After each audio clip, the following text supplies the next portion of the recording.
அருப்புக்கோட்டையில் போதையில் கனரா வங்கி ஏடிஎம் கதவை உடைத்த போக்கிரி வரலாற்றுத்தாள் குற்றவாளிக்கு 1 வருட சிறை தண்டனை மற்றும் 10,000 அபராதம் விதித்து நீதிமன்றம் தீர்ப்பு.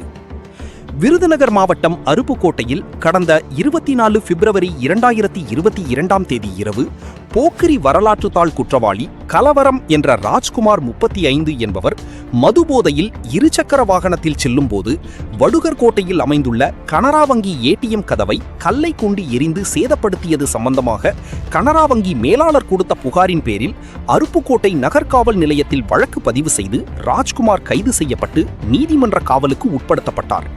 இந்நிலையில் இன்று அருப்புக்கோட்டை கூடுதல் மாவட்ட நீதிமன்றம் ராஜ்குமார் குற்றவாளி என அறிவிக்கப்பட்டு அவருக்கு 1 வருட கடுங்காவல் சிறை தண்டனை மற்றும் அபராதம் ரூபாய் 10,000 விதித்து தீர்ப்பு வழங்கியது.